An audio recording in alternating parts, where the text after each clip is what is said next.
या उमेदवारी संदर्भामध्ये पक्षाकडे जवळपास 95 माझ्या प्रमुख सहकाऱ्यांनी उमेदवारी मिळावी अशा पद्धतीची अपेक्षा व्यक्त त्या ठिकाणी केली होती, भावना व्यक्त केल्या होत्या। आमच्या सर्वांच्याच मनामध्ये आदर आहे। त्यांचं पक्ष संघटनेतील कौशल्य, त्यांची त्या परिसरामध्ये निर्माण केलेलं संघटनेसाठी काम याची नोंद आमच्याकडे निश्चित आहे। योग्य वेळेला योग्य पैकी संधी देण्याचा प्रयत्न राष्ट्रवादी काँग्रेस पक्षाच्या माध्यमातून निश्चितपणाने होईल। त्यांना निश्चितपणाने संधी दिली जाईल। अजून 2 वेळेला विधान परिषदेच्या निवडणुका येतील, 26मध्ये येतील, 28मध्ये येतील, अन्य काही अशा आहेत की ज्या ठिकाणी अनेकांना संधी देता येऊ शकते। विधान परिषदेच्या राजेश विटेकर यांच्या विधानसभेवरती निवडून आलेल्या रिक्त जागेच्या संदर्भात राष्ट्रवादी काँग्रेस पक्षाच्या कोर ग्रुपची बैठक आम्ही 3 दिवसापूर्वी घेतली होती।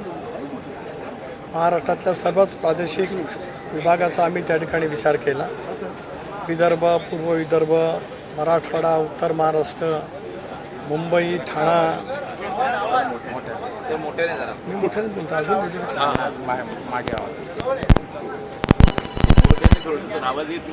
परत सगळं रिपीट करू। राजेश विटेकर यांच्या विधानसभेवरती निवड झाल्यामुळे रिक्त झालेल्या जागेवरती विधान परिषदेचा राष्ट्रवादी काँग्रेस पक्षाचा उमेदवार निवडीसाठी राष्ट्रवादी काँग्रेस पक्षाच्या कोर ग्रुपची बैठक 3 दिवसापूर्वी देवगिरी बंगल्यावरती आम्ही त्या ठिकाणी घेतली होती।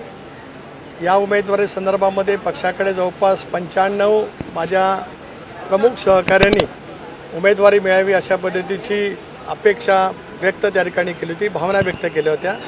कोर ग्रुपमध्ये प्रामुख्याने आम्ही राज्याच्या सर्वच विभागाचा विचार केला। पूर्व विदर्भ असेल, विदर्भ असेल, मराठवाडा आहे, उत्तर महाराष्ट्र आहे, मुंबई शहर आहे, ठाणे आहे, कोकणी आहे, त्याचबरोबर ती पश्चिम महाराष्ट्र आहे। या साऱ्याचा आम्ही सारासार त्या ठिकाणी विचार केला आणि हा विचार करत असताना समाजातल्या वेगवेगळ्या घटकांच्या संदर्भामध्ये सुद्धा आम्ही चर्चा केली।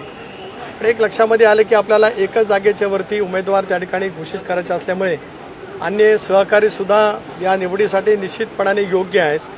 त्यांना संधी देणंसुद्धा अत्यंत आवश्यक निश्चितपणाने आहे।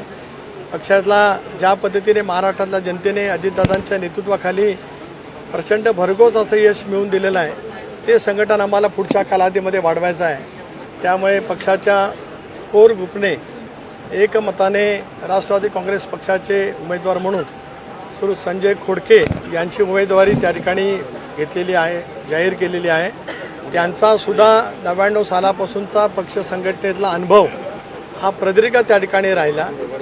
जरी त्यांच्या पत्नी काही वेळेला काँग्रेसकडून विधानसभेवरती निवडण्यात आल्या तरीसुद्धा संजय खोडकेंचं पक्षाची बांधिलकी, पक्षासाठीचं योगदान हे निश्चितपणाने त्या ठिकाणी राहिलेलं आहे आणि उद्याच्या भवितव्याच्या कालावधीमध्ये सुद्धा त्यांचं योगदान त्या ठिकाणी निश्चितपणे राहील।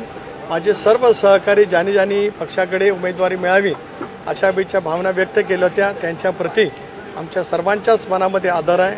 त्यांचं पक्ष संघटनेतील कौशल्य, त्यांची त्या परिसरामध्ये निर्माण केलेलं संघटनेसाठी काम याची नोंद आमच्याकडे निश्चित आहे।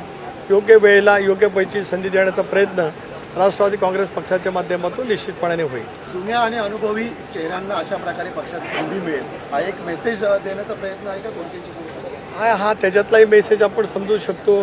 प्रदीर्घ काळ संघटनेमध्ये काम केलं आहे, हाही त्याच्यातला भाग आहे। संघटनेसाठी त्यांनी सातत्याने वेळसुद्धा दिलेली आहे। विदर्भातील सुद्धा तशा अनेक कंगोरे शेवटी निवडीच्या पाठीमागे येतच असतात।